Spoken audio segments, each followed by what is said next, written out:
Well, good morning, all. Good morning, Dan. Welcome to the Common Good Podcast on this fine Wednesday, the 24th of August, where, Dan, my little watch tells me about what the day is going to be like. It writes a little story for me. And that's it says nice. Here in Minneapolis, yeah, it's kind of sweet. Classic August day, it writes. Warm with a mix of sun and puffy clouds. Scattered thunderstorm chance late in the afternoon or evening. High of 83. Southeast winds at 5 miles an hour. So it's what we call a perfect day. It uses the word classic August day. Yeah, it gives a little description, like this is on my Apple Watch, and I have no idea what app it is or why I get this. I don't know if it's built into the watch or if it's some subset of a weather app that maybe I have. But yeah, it gives a little description, like it's going to be a blistery one. You know, it's all folksy. The AI is getting all chitty chatty. It's kind of cute. So it's nice. And I don't know what time it comes. It probably tells me on there probably comes at the same time every day, somewhere in the morning time, 8 a.m. or 6 a.m. or something like that. I get this little ping on my watch that says, oh, I'm going to tell you what the weather's like today. That's nice. How are things there in South Bend on this summer day? Also a classic summer day. Beautiful, cloudless, not too humid. Yeah, we get like 5 of these days, and if this was summer, I would be all about summer. But yeah, there's a little joke in Minnesota where you say, my favorite season is summer, and if it falls on a weekend, that's really the best. Yeah, you feel like it's just far in between. All right, Dan, I've been thinking a lot in my life about the role of identity, how we understand ourselves, who we see ourselves to be. Just this big philosophical, psychological, religious concept of identity. We all frame one. We all have identities, and different components of our life have particular identities. So when I say identity, I don't just mean how do we think individually about ourselves, but how do we understand the relationship of us to all the other things that go on in our world. And boy, these manifest in a lot of different ways. When I was in college, way back in the 1980s, I was super interested in anthropology. I wanted to be a communications major, and I went to this Christian college here in the area, a liberal arts Christian college, and a place that saw itself as a legitimate college. And I was not really the college type coming out of high school. So college was a real new world for me. And I took a speech class because I thought I was going to do public stuff. I already knew that as like an 18-year-old. I thought I wanted to do Christian ministry work, and I wanted to be a speech major because I thought I was good at talking. Like even by that point, I would stand up in front of groups of people and say things. And I felt really good about it, wanted to do it. So I took a speech class. They didn't have a podcast class back then. So no, that's funny. They didn't. They had a like the difference between extemporaneous speaking or scripted speaking. That was about as far as I went. And boy, the speech communications head of the department must have just seen right through me, because she didn't like me from the start. And I got like a D- in this speech class, which the speech class is the class people take when they just want just to get by. Yeah. Just take a class, get an A, whatever, move on. Easy credits. Oh yeah. Yeah. No, like a D-. Maybe she upped it to a D- just so I would get credit. So that sent a little shock across the old system. So I thought, well, I can't be a speech major. So I signed up for an anthropology course, cultural anthropology. And that hooked me, and I was all in. Cultural anthropology was, mesmerizing to me. It was so interesting. It's not what a lot of people thought back in the 80s. I don't think people assume this now if you say anthropology, but it's not archaeology. So we weren't digging up bones. We weren't going on digs in Egypt and the Holy Lands to try to find old civilizations. This was cultural anthropology, thinking about how do we as human beings organize ourselves into social structures. Who do we identify with? Who do we care for? What do we love? What do we despise? How do we tell the difference? And I just got into all of this stuff. Like, how have human beings formed and framed and understood themselves. And then because I was interested in religious stuff, I was thinking a lot about religious life and how does religion organize itself? How do we decide what we love and what we like and what we despise and all these kinds of things? Really into that. On broad societal levels, like which is typically sociology. So sociologists tend to cover and care about large societal systems. Anthropologists, back in the day, at least of the 1980s, they thought more about smaller groups and earlier development in small structures. So it'd be language and clothing, values that people hold, communication tools that they would use, all this kind of stuff. Super interested in that. And these worlds were the same to me. Religious thought, who are we religiously? Because I didn't grow up in a religious culture or religious family. I never went to a religious meeting in my life before I was a Christian and a self-identified Christian and became a Christian in high school. I'd never even been to a religious meeting of any kind. I had zero idea about what religion did or how it functioned. So I was learning about religion and learning about anthropology and sociology at the same time. My senior year in high school or college, we had to do a big research project. So I was doing youth work at the time. And unlike my more, well-enlightened fellow anthropology majors who were studying things like, how does the Hmong community that has immigrated recently to the United States as refugees, how have they adapted their language patterns by living in St. Paul? Not me. I went to the high school that I was doing youth work at. I worked at this church and I was doing youth work.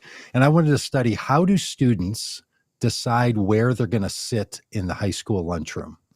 Like, that's what was interesting to me. And, I'm not putting one against the other, but I kind of think this was a good one. So I interviewed students. I had to come up with an interview project, and I interviewed, I think 100, and you always pick some funny statistical number, like 104 students or something, 109, something like that I interviewed. And I had the same questionnaire and set for each of them, and had to kind of go through this thing. I had to work with the school to get permission to talk to students. And a big project, right? So I'd ask each student, first of all, I had a map of the lunchroom, and I asked them to fill out on a map of the lunchroom at this big high school. It was a couple thousand students. What groups sit in what part of the lunchroom? So, this table and in this area, this little raised area, this place over by the lunch counter. And everyone could do it, right? And what was fascinating to me, and maybe, instinctively you would get this too, maybe your high school was this way, it was pretty clear where people sat. They may have used a slightly different term for it, or maybe kind of blended a couple of the groups together, but it was pretty clear where the hockey players sat and where the burnouts would hang out for lunch and where the drama kids would sit, right? Yep. Was your lunchroom similar to that? Did you have a recognizable pattern of where people found themselves during their totally. lunch period? Yeah, you knew where your little section of society congregated, and you did not deviate. So I would ask these students, okay, so where do you sit? I had two questions for them. Where do you sit? And what group do you identify with? Which group are you a part of? And here's where it got interesting. They would say where they sat, but then all the students except one, and I remember this one being a standout, but all the others, whatever it was, 103 or 108, they all said, well, I sit here at this place, but I am a part of multiple groups. And then I would also ask them, tell me someone who sits in that, who's sort of quintessential for sitting in that place, and that you would identify as, somebody from the drama group or the mechanics or the regular kids. There's always a regular group, and the burnouts, whatever. So they would give me a name of someone, and they'd sort of point to them if we were doing this in the lunchroom, because I'd often pull them aside during lunch period. Then I would go to that student and say, hey, I'm doing this research project for this college thing. Would you mind doing this thing? And they would. And then that student would also say the same thing. Oh, sure, I sit here, but I see myself as a part of more than one group. And what the conclusion of this research project was that while others can identify us in a certain location, literally in a place in the lunchroom by location, or what we now call in our, current parlance of popular conversation, our social location, we don't see ourselves as only in that social location. We see ourselves as more diverse than other people see us. And even though we have a set of behaviors, even though we do a certain thing, sit at a certain place, go to a certain location, participate in a certain activity, we recognize in ourselves that we're multivariant in our identities. So this started to create this thinking for me, and then I would write this big, conclusions of this research project, that an individual's self-understanding versus their interpretation of other people's behavior is often quite different. And that has just remained true through all the work that I've done. When I finally, became an adult and did all my religious education stuff, I went to seminary, got a seminary degree, and was starting churches and doing church leadership development stuff and writing books and all this. This primary notion of how do we see ourselves and what are we actually forming and shaping became the heart of it. So what question I was asking, and I want to sort of delve into today, is what are the systems, what are the communities that frame our social identity and how we understand ourselves? And religion and politics are both in the identity forming business, in my view. That's fundamentally what they're doing. They're trying to help people shape a way of understanding themselves and understanding others. They both fall into the same trap as sitting in a lunchroom and looking across the way and saying, oh, I know who that person is. They are this. And you go to that person and all of a sudden you realize, no, they see themselves in a much more complex system. So we can talk about that in a minute. The key to a healthy person forming an identity, a political identity, a religious identity particularly, and there's others. There's other ways that we how we orient ourselves, but I'm particularly interested in political and religious identity and how they interrelate, is the degree to which an individual can engage in something that's called in psychological terms agency. The ability of an individual to have the power, the agency, the control, the influence, the effect to determine their lives.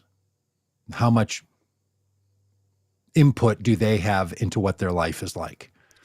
When we punish someone in our criminal justice system, or I don't know, as a parent at home, or I don't know, maybe an employer or something, the primary thing we do, if we're not going to use physical punishment and physical pain, is to remove someone's agency or to remove their freedom, right? To say, you can't do this, you can do that. And the degree to which we limit someone's agency, we know that that is a great level of punishment, because agency, the ability to influence our lives and who we are and how we think, that's one of the great experiences of being a human being, right? That's the thing you really want, is to be able to influence yourself. What we don't often know or recognize, though, is that the systems that have shaped and formed our identity have given us a set of relationship or a set of ideas that are welded together, and we don't often know that they come together. So we pick an identity, or we frame an identity, or we pursue an identity, and there's something that just comes part and parcel with that, and we don't even know that that's what it is. We don't even know that this identity demanded that we hold these ideas, these values, do these practices. The ability to which we can separate out the identity from the demand is the degree to which we have agency. So what I've tried to do in my religious life especially was to say to Christian people, if you identify as a Christian, or if you want to identify as a Christian, or you want to follow the teachings of Jesus, or you want to follow the patterns of the church you grew up in, or whatever, however you frame your sense of who you are as a religious person, as a Christian, nearly everything that you believe, everything you hold to, every idea that just comes with that, I like to suggest to people, you can decouple that belief, that idea, that practice You can decouple that from your identity and choose to reincorporate it or not. Mm. So this first struck me, again, the same period of time, my sort of developmental years in college, when we're having theological conversations with people. And I started to run into folks, because I wasn't raised like this, it was in stark contrast, who would say, well, I'm a Christian and therefore I believe this.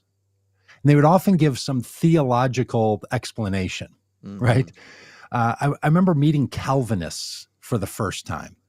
And while I would identify them as a Calvinist, and if people aren't familiar with that, that's the theological system first innovated by a 24-year-old in Switzerland named John Calvin back in the 1700s. This idea came from him and then was developed over time and then spread like a virus through society. But some of the ideas of Calvinism is that God controls all things. There's this famous phrase in Calvinism from John Calvin that says, there's no shadow that moves that doesn't move by the hand of God. In other words, God's doing all the moving. God, Yeah. and God a human is the being, puppet master of all things.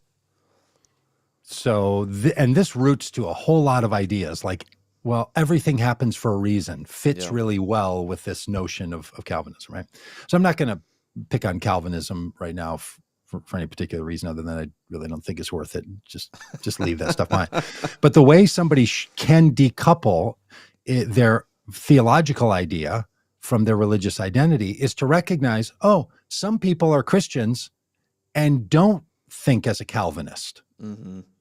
So in college, then I would meet people who would say, well, I'm an Arminianist. And so these are people that would have a different theological argument that came from an area of Armenia. And that argument was being set in contrast to Calvinists. So you'd have these theological debates. The degree to which both people on either side of that argument, or pick your argument, believed that their theological belief was part and parcel the same as being Christian. In other words, they didn't have a choice about believing that if God controlled everything or if human beings had free will. That just came as a part of the deal. When you became a Christian, this is a belief that came with it. Yeah, it's a package deal.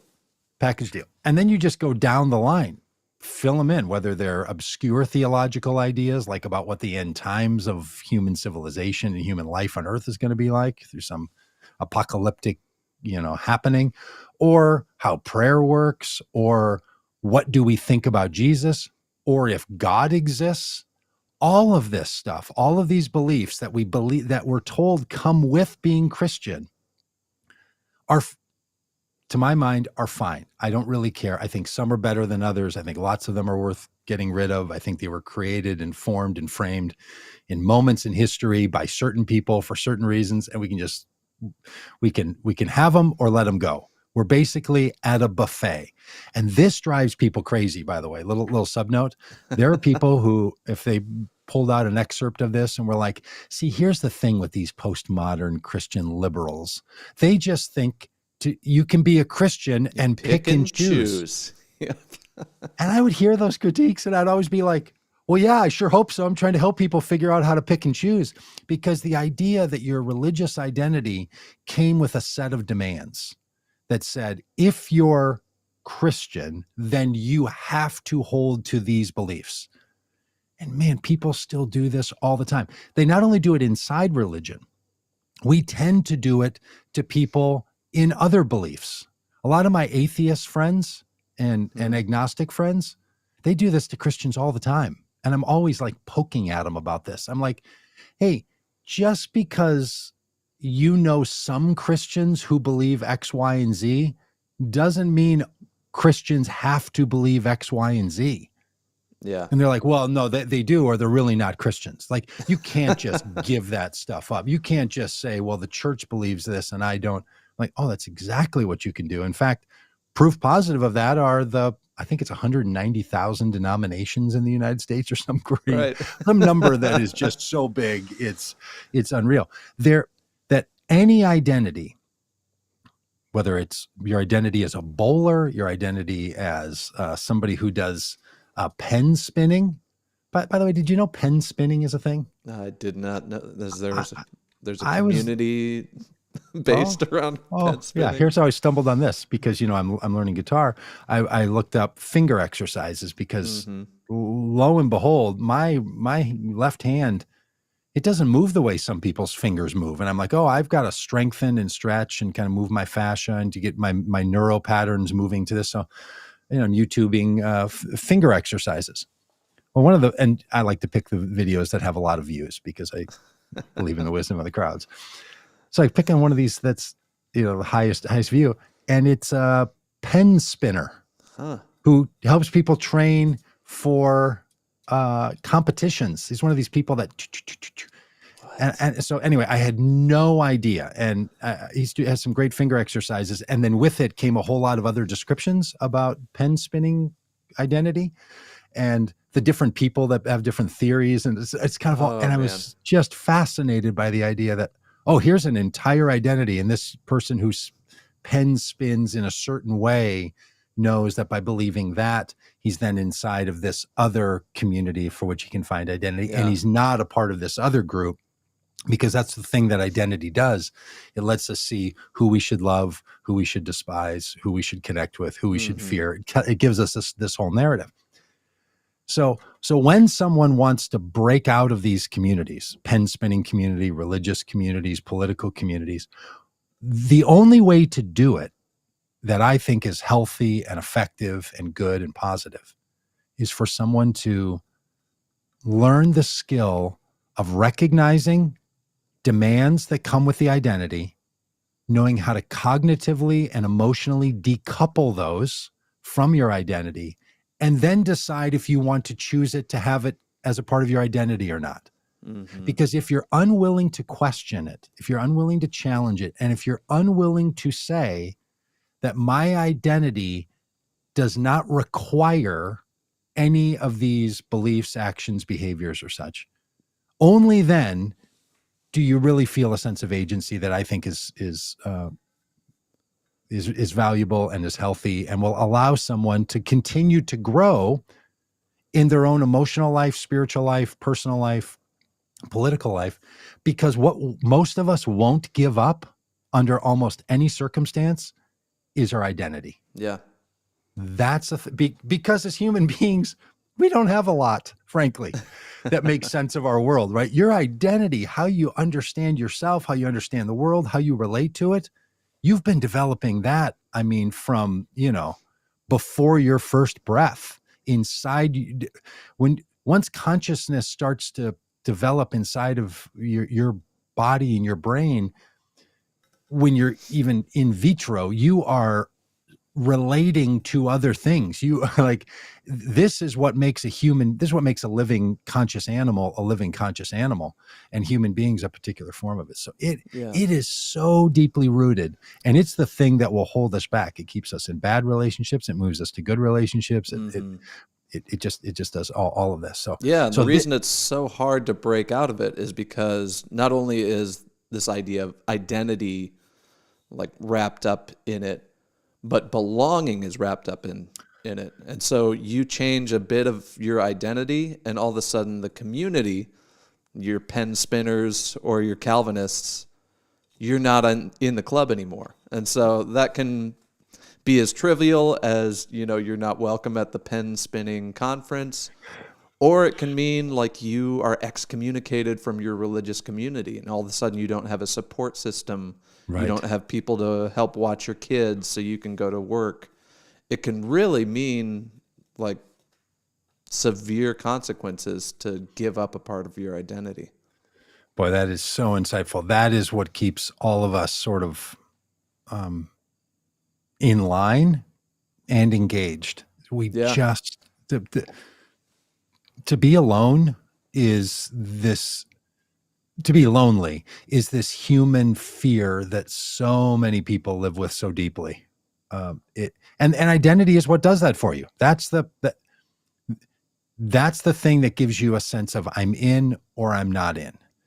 Now, what happens to all of us, of course, is that these identities are also being the identity keepers, whoever that is. And sometimes it's very formal. And sometimes it's quite hard to recognize who it is or even where the power lies. And both of these function regularly in life and in society. Those, the response to those pressures, do I stay inside my identity, are not just as simple as the identity is static. I'm just going to come up and I'm going to put on a list the order at which I'm going to deal with these topics and ideas, and I'll decide if I hold to those. Because our core beliefs, even the beliefs that we would say are so essential to me, I could never imagine myself not having that belief, right? Whatever that belief is, it just feels like it's part of you. Those are shaped and formed by forces that we have no control over, including ourselves. Like we don't control our beliefs. One of the great myths of the modern brain, of the modern human living person, is, well, I believe things because I have good reasons to believe them. Like I have vetted them somehow. I have chosen them. I have put them under the scrutiny of whatever test I have, a scientific test or a logic test or something. I have decided this belief and I've picked it, and this belief is going to serve me well.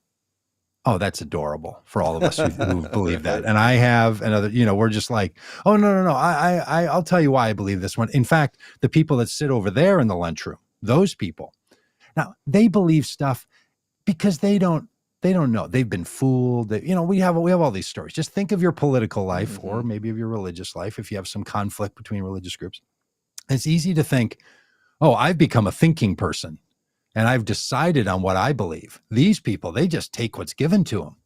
Well, I got news for us all. We're all just taking what's given to us. Like we don't, if you think that your thoughts are fully in control of your beliefs, you've vetted them, you've run them through, you've analyzed them, you've taken them, you've spun them around, and you've said, yep, I'm going to keep this one. That's not actually how it goes. Most of the things you fundamentally believe at your core are happening to you. The beliefs are affecting you. You're not choosing them. They're impacting you. You're the victim of your beliefs. You believe all kinds of things that you just can't help it. All of us, no matter what.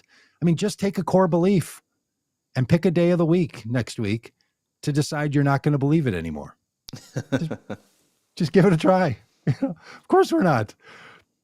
People spend incredible amounts of time, energy, money, engaging professional help to help us change some of our beliefs. Now, some of them are pretty easy. And I would suggest to you, if you can easily change your belief about things or your value about things or something you used to think was really important and now you don't, it probably was not central to your identity.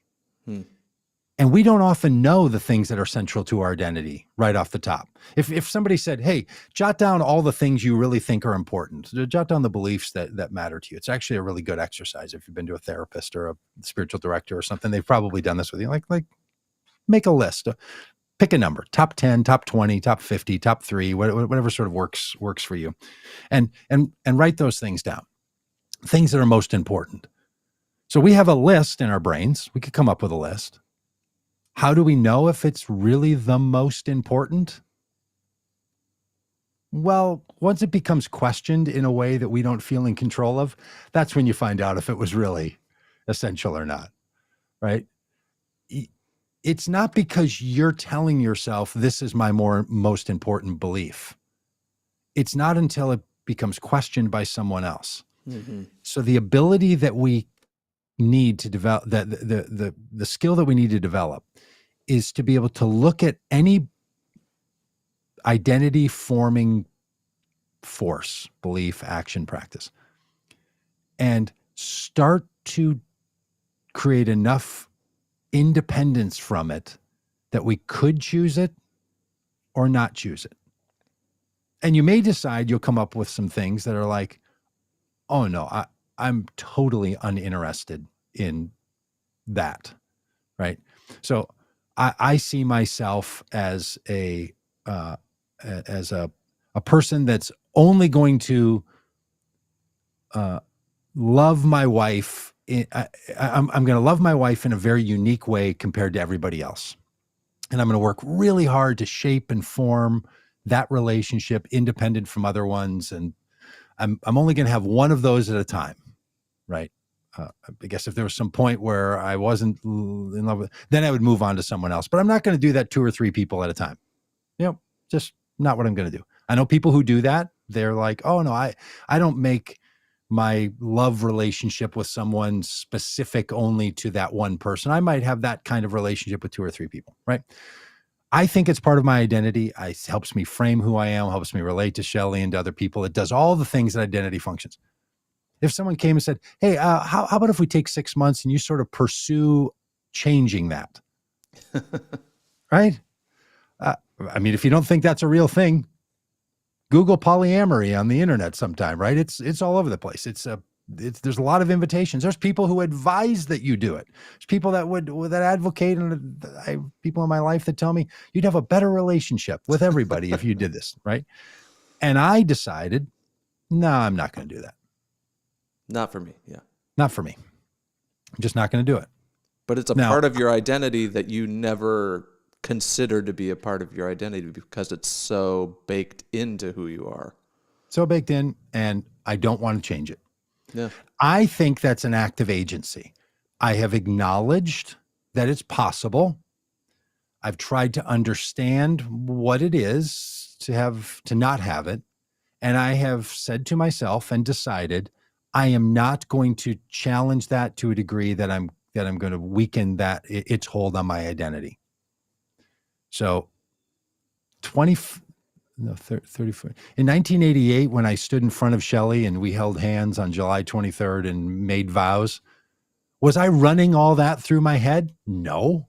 I ended up marrying someone in my early 20s because that's how I saw myself. I saw myself as someone that wanted to have this kind of relationship, and I still do. 33, 34 years. I should know this. It's a math problem. It's as not long a love as you problem. know the date, you know. Yeah. Okay. Yeah. That's okay. Does that get me by July 23rd, 1988? No, it's just a math problem. Yep. Thank you, Andrew Yang, reminding us that math matters. What I was able to do and am able to do is say, no, I get it that's chosen. I'm not saying a person can't be married if this is the case, right? I'm saying not what I'm going to do. Mm-hmm. No interest in that. I'm not pursuing that. It's not my thing.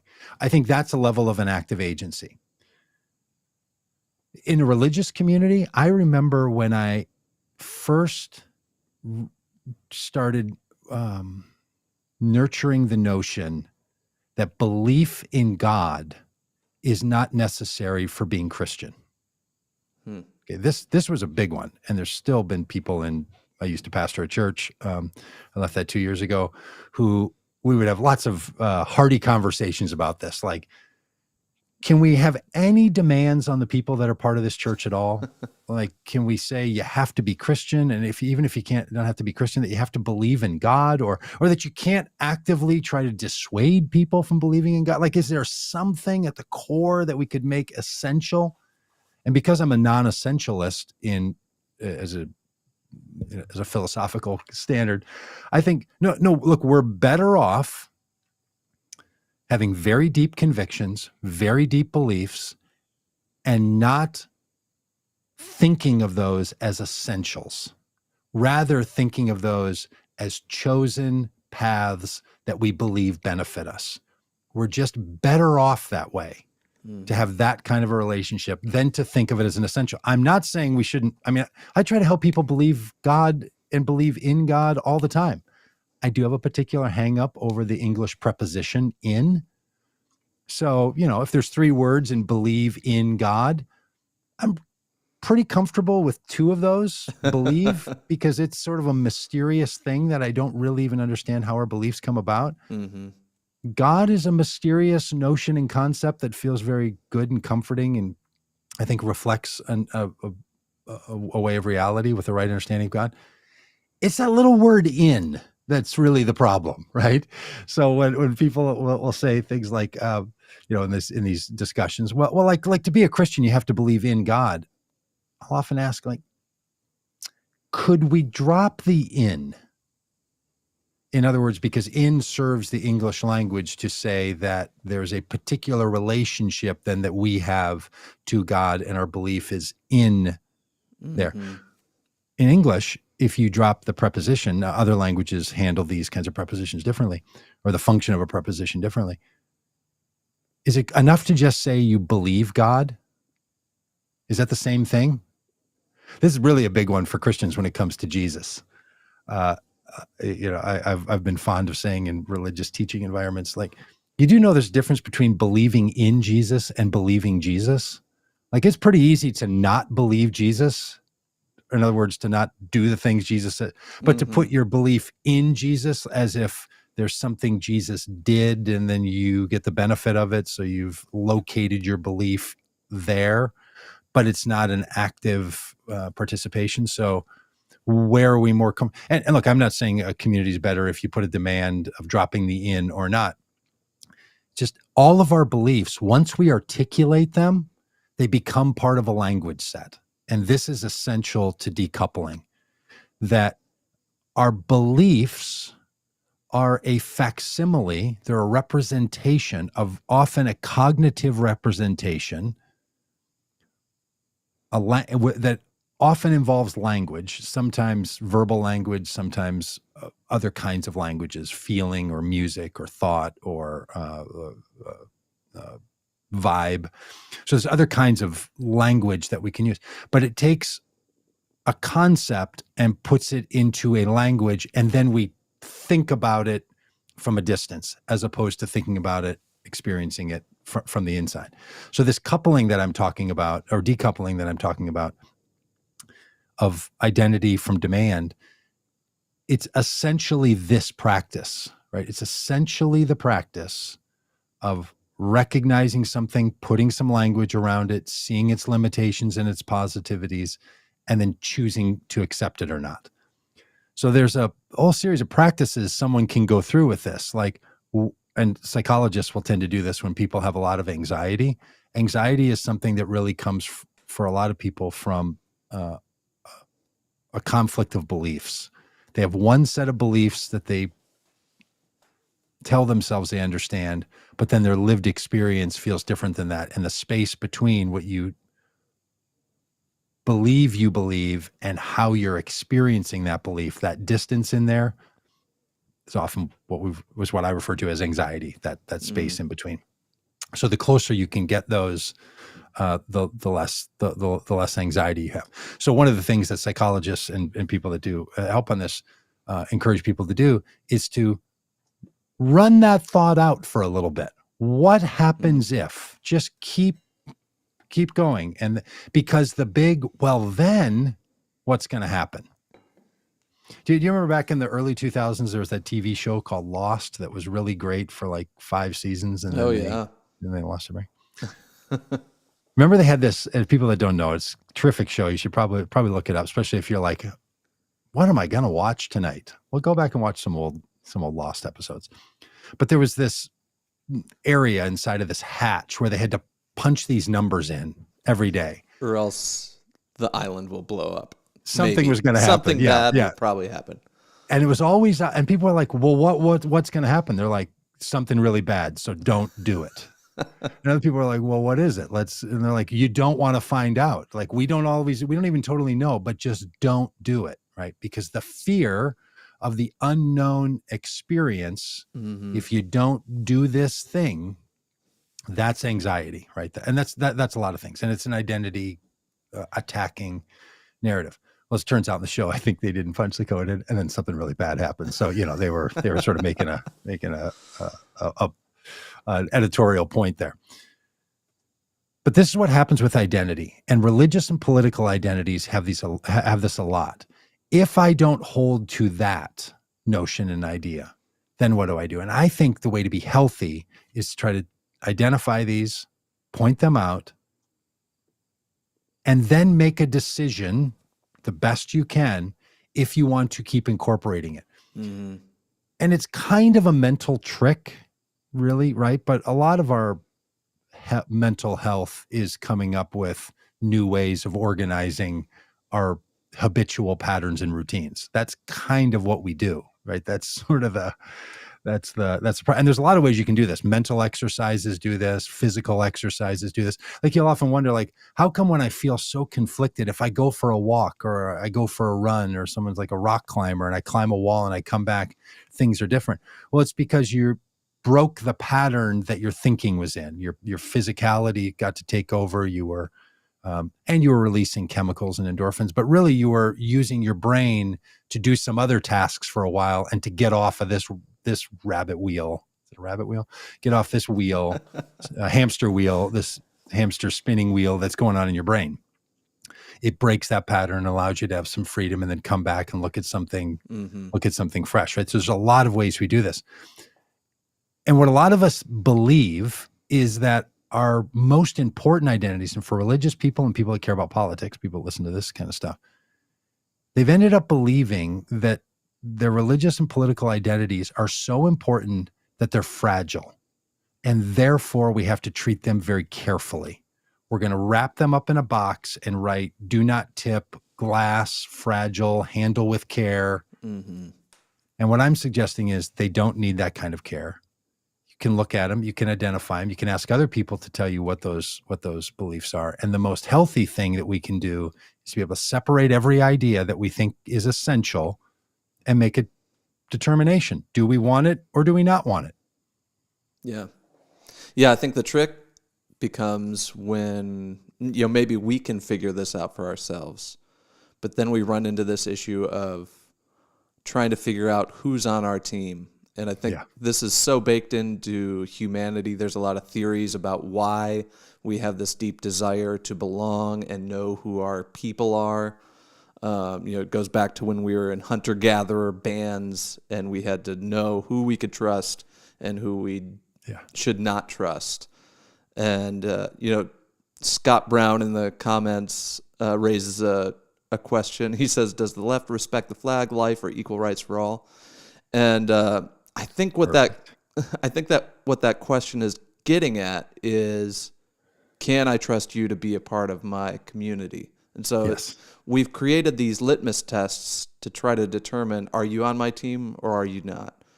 It happens in church as well. I remember in a church I was a pastor at, we had this debate about who can take communion because we said, like, oh, anybody can take communion. Obviously, it's not something that we are in control of. But people were like, yeah, but they should at least have to say they believe in God and confess their sins.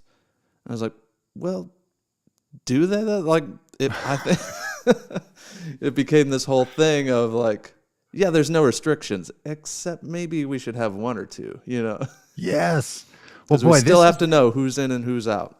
Yeah, and look, we'll do a whole episode about forming communities that don't require this kind of demand, because it becomes a binary in this sense. And look, I'm a big fan of non-dualistic thinking, but one of the ways to pursue non-dualistic thinking is to also recognize when there is a binary.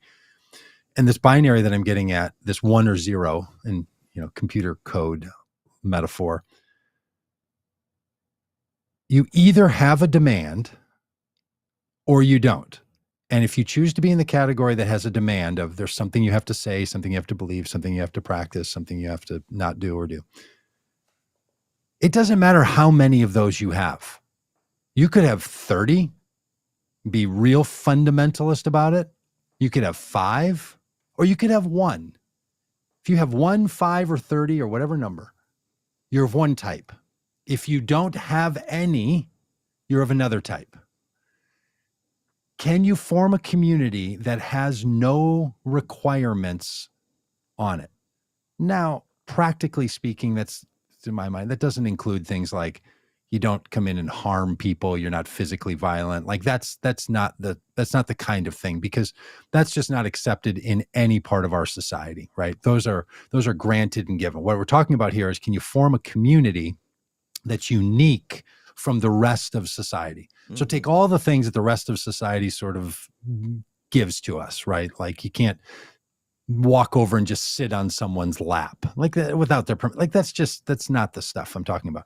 I'm talking about something else that's particular to this community. Is there something unique that you have to hold to, say, or do in order to be part of this? And it's either on or off. There are dimmer switches, but even a dimmer switch goes down to the point where it goes off or not, right? Like, and I think we're better off having especially faith communities. And I have a very hard time finding one of these. I used to be part of one when I was a pastor at this church. I have a hard time finding one now that organizes itself around not having those demands. Not that you don't make suggestions, not that you don't call people to a certain way of life, but can someone be part of the community before and even without fulfilling that demand? Mm-hmm. So it's not that you wouldn't have things you want people to do, right? And so churches and other membership kind of and participation kind of organizations do this all the time, right? Like you want people to do all kinds of things. You want people to help clean up on church cleanup day. You want people to care for their neighbor. You want people to contribute to the budget of running the place. But you might not say someone can't be part of it if they're not good to their neighbor who lives down the street, or they don't help out on the cleanup day, or they don't chip in any money.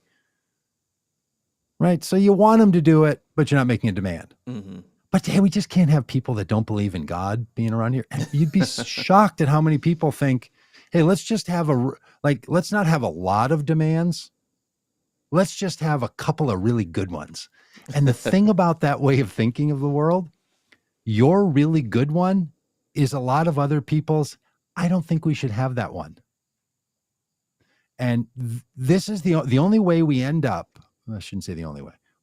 One of the best kind of binary ways. Thinking there. Yeah, Doug. that's right. That's right. Yeah, that old joke. There's two kinds of people: people who think there's only one way to do it, and people who don't. So, Yeah. it's two kinds of thinking.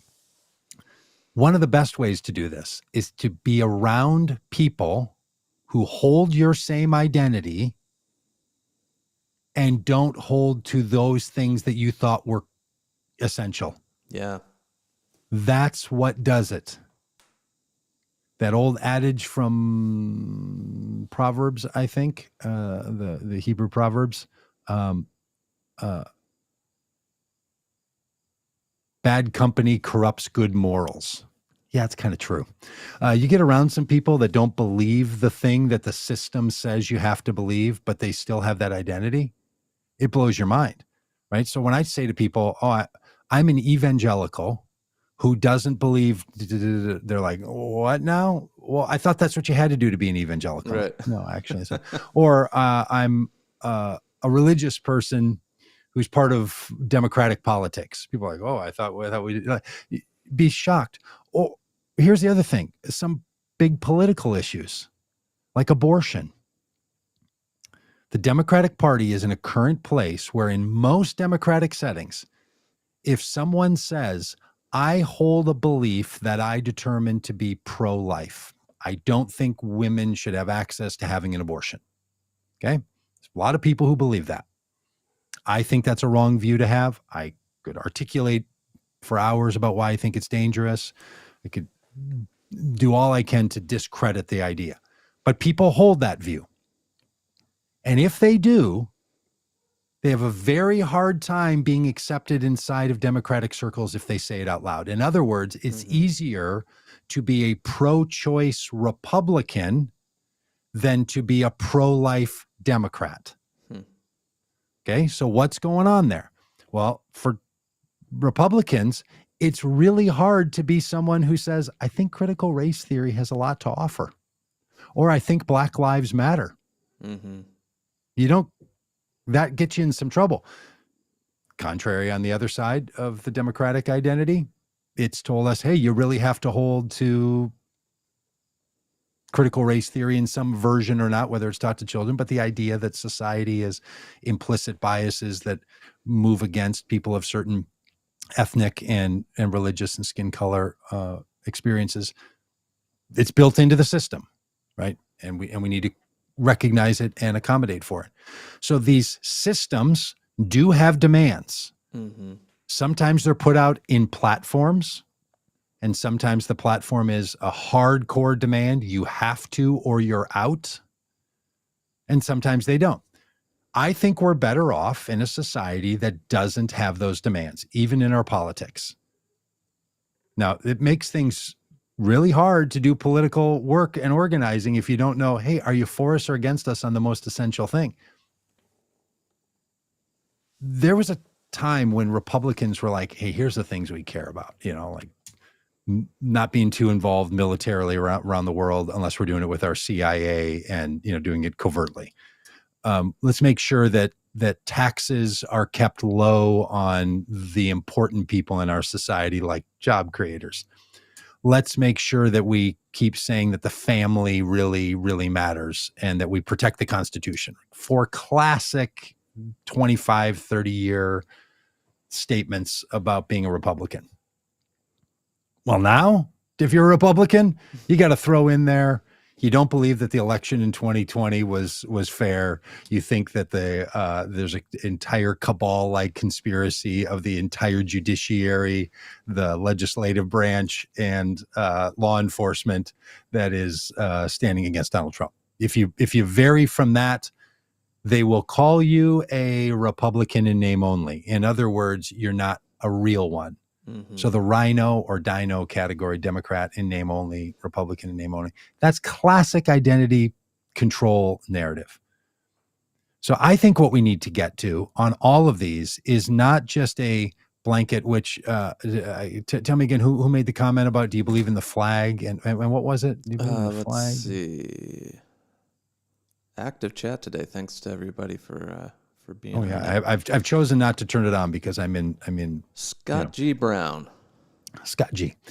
Does the left respect the flag, life, or equal rights for all? Okay, this is a great example. Scott, thanks for this. That phrase is loaded with all kinds of identity implication. What do you mean by respects? Right? You start there. So on a thing like, do you respect the flag? Do you respect life? And do you respect freedom for all? Justice for all or freedom for all? I got hung up on it's only like 12 words. Equal rights for all. Oh, equal rights for all. It's like, that's kind of a big part of the Democratic platform, actually. Yeah. I think it's quite possible for someone to be a true American and on the right and think that what we should do is honor the country and not its flag. I think it's quite possible for someone to be a flag respecting person and make a shirt out of their flag. I think it's possible that self-respecting people on the right would make a hanky out of a flag and put it in their pocket and sit on it. Now, if you take a flag and you pull it down from a flagpole and don't fold it upright or start it on fire, well, then you're not respecting the flag. But I see a bunch of people on the right that use the imagery of the flag for all kinds of stuff. I've seen them put Donald Trump's face right on the center of the flag. I'm like, could anything be less respectful of the flag? I don't think so. Like, that is just ultimate disrespect of the flag. Yeah, and if you want to get technical, there's a whole flag code about things you can and cannot do with a flag. You're not supposed to put it on merchandise. You're not supposed to leave it up hanging without a light on it. There's all these things. You don't put it on a thong. You don't put it on a beer koozie. Like, yeah, right. Okay, so this is getting at it, right? So what part of the community does is to say, oh, but what we mean by respecting the flag is we're going to turn it into fashion. We're going to turn it into emblem. We're going to carry it around. So that's more respectful. Like, as someone who doesn't see myself on that side of the political divide, I've seen shirts that I've liked that had a flag on them. I'm like, I'm not wearing that. And it wasn't because I was like, I think the flag is so hollowed that I don't want to turn it into an emblem. I'm like, I think it makes me look like those people on the right who say they believe in the flag, but then they use it as fashion wear and cozy decorations. So all of this is implicit. There's this deep implication around our identity. There was a period of time where if someone took the flag and wrapped it on their shoulders, the non-left, as Scott G. Brown puts it, would have said that's disrespectful. Now you wrap it around your shoulders, hang it off the back of your Harley, put it on your truck, make a fashion emblem out of it, and you're just flying your flag proudly, right? So these things shift and change. So what it's getting at, and what I think Scott G. Brown's question hits at so well, is, does the left, do those people who sit on that side of the lunchroom, in this metaphor, do they hold to these things that I feel, and I don't want to speak for you, Scott G. So you, Brown. So if I've said this wrong, go ahead and let us know in the comments. I think what you're suggesting is that you have a very well settled idea of what equality and freedom and the flag represent, that have basically gone unchallenged. And when you see someone who demonstrates something differently than that, you say to yourself, well, they're not me. They're the left. Because here's the thing we do with identity. We assign it to people more than we ask them to self-identify. Yeah. So what was happening in that lunchroom is just in this thing. If you're just not listening, I went into this whole explanation at the beginning of this college project I did, where people assigned groups, described where groups sat in a high school lunchroom when they were in high school. So what you're doing is you're assigned there. There's no agreed upon sign there. There's a social construct recognition about who those people are and what they, and why are they hockey players, or why are they in the drama group, or why? Well, it's because that's the friends are that they sit with regularly at lunch, because most of us just feel insecure about where we're going to eat our food. Like we have, from the time humanity came out of the sludge, we've been worried about this kind of thing. So what's happening here is there's an identifying of the left, whatever that means. And it could be, and it's a good question, Scott G. Brown, because my guess is, while I didn't look at it, you might be watching this on Facebook, and you might be watching it on the Facebook page that Vote Common Good is associated with, called the Christian Left. So if you're watching it there, then you're like, oh, you all have self-identified as the left. So do you people on the left see it this way, right? So fair enough. Yeah. But you're saying, do those people over there on the left, do they see this? I really should do it this way. Those people over there on the left, do they see it, these issues that I think are important, the way that I do? Well, that's the fundamental question. What if they don't? And what if you don't? In your own life, what if there's something that your group has made as a demand that you don't want to take as a demand? Well, maybe you'll say, okay, I'll go along with it anyway because I want to be part of the group. I think that's the ultimate great choice, right? Look, we all do this when we have to click that little button at the bottom where it says, do you accept the terms and conditions? Yeah. Remember when Congress wanted to get together and put a stop to all the shenanigans going on the internet, and they wanted to make everything safer for us, and they passed this big, I can't remember the number, but this big internet clarity bill that was passed. And I'm a big fan of bills. I think certain legal bills make the world much better, and certain ones of them just don't get there at all. Every time we go to a website, we have to accept the cookies and accept the damn cookies. Like, okay, of course I'm gonna like that. What? So there's a lot of that goes on in the world. Like, yep, got it, accepted. Religious community, it's so clear inside religious communities when you see it. Like, okay, everybody stand up and say the confession of faith before you do whatever, walk in or take communion or and people are like, all right, let's just fill out the user agreement and check the box. You could say, well, you need to take this all much more seriously. I think that's a great honor to do something like that, to say to people, I don't know, I don't really care about most of this stuff. Not really all that important to me. It's not part of but you know why I'm willing to do it? Because I want to be in here with all of you. I want to be part of this with you. I'm willing to do it. That's a relational dynamic. Basically, what I'm describing here, and I'll wrap this up in a minute, is that the other way to think about identity rather than demand and response is through a relational commitment to participation. So do I want to relate to this idea? Do I want to relate to this community? Do I want to be part of this in a way that I'm recognizing, okay, I'm going to hold these beliefs. I'm going to say these things. I'm going to do these practices. I'm going to join on in with all this. Now, if you put too many of those things on me that I don't agree with, I just can't abide any longer. But there is a tendency, and it's a tendency that we often refer to as fundamentalist tendency. And that's not just a religious term. The fundamentalist tendency is, if any of the things that I hold to are not fulfilled by everybody else in this group, then either I'm out or they're out. Well, that doesn't work well. The best thing we can do is to recognize all the demands, see them for what they are, and choose the best that we can to include them or not include them. And just the practice of getting good at this. And it can become quite quick once you get yourself oriented to it. As soon as you talk to somebody who disagrees with you and you feel that thing going on, right? Which I put myself in these situations a lot, sometimes chosenly. You feel this like, oh my gosh, I'm losing my marbles here. That's a little invitation for you to stop and say, what is it? And could you still be you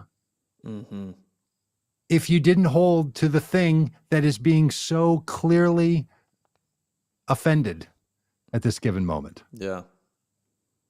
And there we have it. So it's my little advice on this. Yeah, Heather in the chat says, I'm a born-again Christian Democrat living in Texas who follows the flag code and displays my two lovely 3x5 beautiful U.S. and Texas flags for my yard day. Don't display the flag in any other way. Love it. Heather, I love that so much. That is just... Because I bet our friend Scott would not know what to do with that sentence, you know? Yeah, Christian, you two should know Democrat, each other. Yeah. respects the flag in any way that Scott would probably agree is the right way to respect the flag. And when Heather's on a road trip and she stops at Buc-ee's to get gas and go in and maybe get a caramel roll or a pecan cluster, and she sees those flags in there and shirts and beer cozies and rugs, she's going to say no. Yeah. She's going to say no because, she respects the flag. Yeah.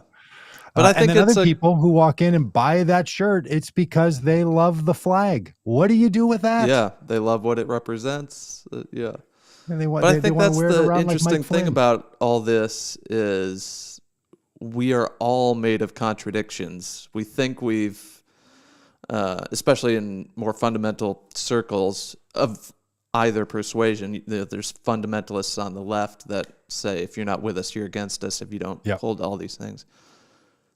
We think we have it all figured out. We think we are in alignment with even ourselves. And then you dig a little deeper and it's like, well, I actually believe this and this at the same time. And they don't actually. And the best way to get to that spot on your back or to see that thing. Oh, here's a better example. I had a pain in my tooth yesterday. I thought something was under there. I got this little gap in there. And I've just been fussing with it and picking it with a pick and trying to get it out. And I finally came and said to Shelly, okay, could you look in there and see? Because I'm in the bathroom with my phone light, kind of bouncing. Right. Sometimes it just takes someone else to look in to see the thing. That we would recognize it ourselves is true of a lot of beliefs, ideas, identity framing components. It's just not true of all of them. And especially the most important ones. It takes somebody else. And sometimes they're not even directing at us. They're just getting along in their lives. They're just doing their thing. And you're like, oh my gosh, I've always thought this is the way that had to go. What if it doesn't have to be there? Now I might want it. And this is the thing. Most of us fear that the thing that we like that forms our identity or why we're a part of a group, We don't want that to go away. So we want to make it more permanent. We want to carve it into stone. We just want all the permanency language to be around it. We're just better off when we say, we might not have this. I really like it. I think it's really important. Here's the reasons that I think it's good. And I've got a bunch of reasons I think it matters that I can't really even articulate, but it just truly matters. And can we please work to keep this, as opposed to, I don't even know who you are if you're not this. Are you one of those? Like, that's the difference. And whenever you feel yourself in one of those moments, you're up to something. And look, if you watch this channel or listen to the stuff we do, we're opinionated. I'm opinionated about things that I haven't even thought about yet. I have opinions about things that, I can come up with an opinion like that. Yeah, I'm an Instapot of opinions. It's not about, are you strong, or are you about your beliefs, or are you more of a slow cooker on your beliefs? None of that's sort of what matters. It's what do you do when that belief becomes challenged at its core level? What then does that mean for you? And the healthier we can be with those beliefs, the better off we are. And one of the ways to be healthy is to realize there's nothing that needs to play by a different set of rules. Everything can play by the same set of rules, that we can have it or not. Now, maybe somebody's even written, well, can we have a country that doesn't have such and such? Oh, yeah, we can. We might not like the country the way that it is, but we'll have one. When it comes to change, and I've done a lot of change theory stuff, and I used to be a big change theory advocate, and we'll go around, and I was with a friend of mine named Dwight Friesen, who's really a smart thinker on this. So if you're into this kind of stuff, I don't look up Dwight Friesen. But Dwight, who also works in the area of change, said, when people say that they fear change, but what they're really saying is they fear loss. It's not the change that they don't want to go along with. It's that if the change takes place, there's something they valued that they're not going to have any longer, and they're going to feel loss. So when people say, like, hey, I'm somebody that doesn't like change, you just say to them, that's really a shame. I was going to give you $1 million and change your life. But I get it. Things. Yeah. I get it. You don't care for change. We'll just let that pass. That's not the kind of change they're talking about. I really don't like change. I got this thing that was going to give you more energy, more vitality, and make you feel just better about your days. But I get it. You don't want to change. Of course not. That's not what they want. It's when someone says, I really don't like change. And you think, well, that's good, because I was about to take $10 from you. Yeah. See, I don't want that thing you're about to do that's going to make me have a lot, because it's about loss. So when we recognize that our commitment to ideas is really rooted in something else, then we can look at that thing without it being only a confrontation to our identity, and talk about it and think about it independently and make a determination. And this as a practice, this isn't a life hack. This is the idea here, is that there's a way to live and to be that just works better. I think for a lot of us. And many of us have frustrations in communities, especially religious communities, because they don't allow people to change over time. I mean, this is the biggest thing I've learned from working with lots of pastors over the years, is pastors are like, when I came to work at this church or do this work, that was 5 years ago, 20 years ago, 30 years ago. I've changed a lot since then. And you folks here, you don't want me You to. don't want that. Right. And you all should have been changing too on these things. So, but I don't want you to change on the core things, okay? On the essentials, on the vows or something. And there's a better way to approach that, which is, hey, let's keep this alive. Let's think about it like a living garden and not a stone tablet. And there's a whole metaphor about this in the Jewish faith about the commandments that come down on stone tablets. And then later in the Christian tradition, Paul's saying that these same things are written on your hearts. a living narrative versus a stone narrative. Like there's a thing that's sort of developing in Judaism, wanting to move to. So this is the kind of thing that goes on in humankind too. And it's one of the things that happens in just human development and someone becoming more with greater levels of maturity, that they can take things that used to have to be formalized and make them less formalized, or things that had to be permanent and make them less permanent.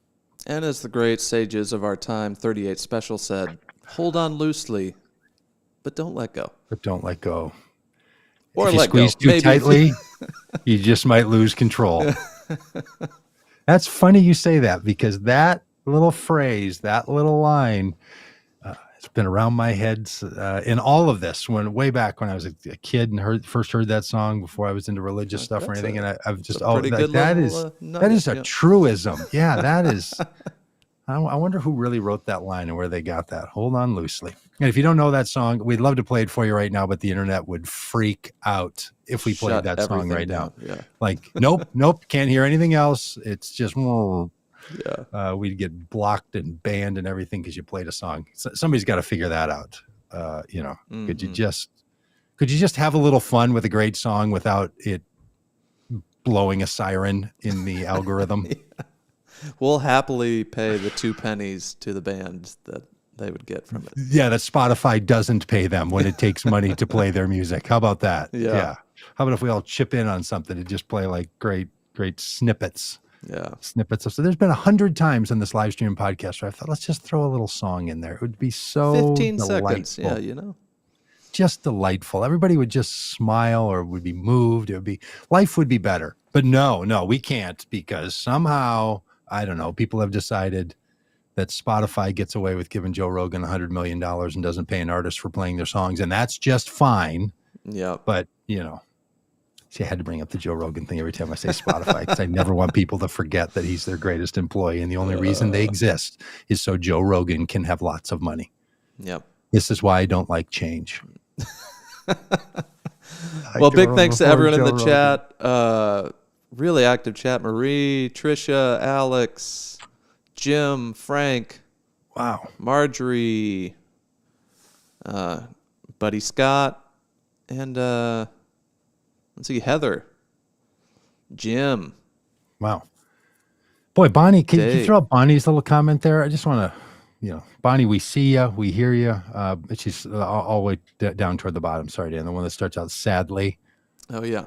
Sadly, I'm feeling unfulfilled in my church life because political and religious fundamentalists have muddled the waters. I used to be able to go to church on Sunday and renew my spirit, my heart. This is no longer true, and I've been struggling to stay. I don't know what IMO means. In my opinion. Thank you for that. That's modern internet talk.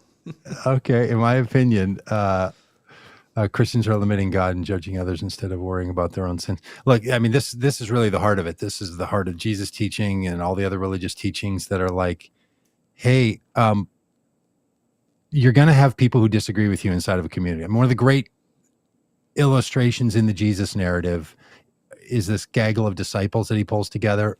Only the men sort of get named other than the Marys. But these men, and in that mix are the ones that don't really shine. You barely even know who they are. Try to name all 12. You got a doubter, you've got a betrayer in Peter, and you've got, or you have a doubter in Thomas, a denier in Peter, and a betrayer in Judas. I mean, 3 out of 12, it's a quarter of the place, are like, and they're the name brand ones. So Christianity wants people to know that if you were going to put a Jesus-like community together, they're not all going to get along and think the same. Mm-hmm. Then you got those 2 brothers, the sons of Zebedee, they wanted a nickname called the Sons of Thunder. And they're advocating for something. Everybody else is like, these jokers, who's got these guys in? Like, that's what it's supposed to look like. The idea that our faith communities only can be in agreement and consistency and all. Well, that's an option, but it doesn't have to be. You could have a Jesus-y like community that looks more like 2 guys bucking for their own benefits Yeah. the sons of Zebedee. You got a denier, you got a betrayer, and you've got a doubter. So you got 5 out of 12 there, and then you got 7 that are the Enneagram 6s and 9s that just do all the work around the place and get everything done, and are never thanked for anybody for all the work they do. But these other clowns, right? Yeah. So that's how you're supposed to hear the story and read the story and understand. I'm not saying to Bonnie, stick around. I'm just saying what we have to do as faith leaders is not give all the power to Judas or to James or to Peter or anything else, because that's what chokes the life out of it.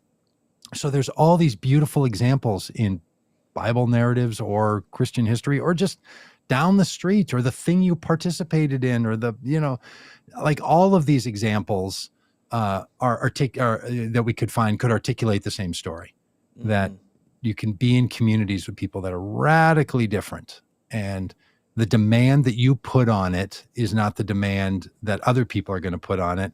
And you don't have to have a singular demand to form a thing. And you might say to yourself, well, at least in that community, they were all about Jesus. Yeah, one of them wanted to have him executed and sort of participated in it. So, okay, technically, yeah, they're all part of it. Or they're all, but, really different approaches to all this. So that's, if one want to take their hints and clues from these kinds of narratives in the Bible, then, if you're trying to form some kind of a Christian community, the Bible's a pretty good place to at least cross-reference on occasion. And good enough? Is that enough for today? All right. Yeah. Sorry you're going through that, Bonnie. That's a really tough spot to be. And yeah. And so many of us have been through it, and I'm not in a church right now because I don't want that experience. So I got to figure that out. Yeah. But stick around with us. We found a little community here. Welcome home. Yeah. Welcome home. Sorry we don't know you in real life, but maybe someday. All right. Hey, check your email box later today, friends. You're going to see some good stuff in Common Good about some billboards we got up. It's a bunch of good we're trying to do around the world. All right. See ya. Bye.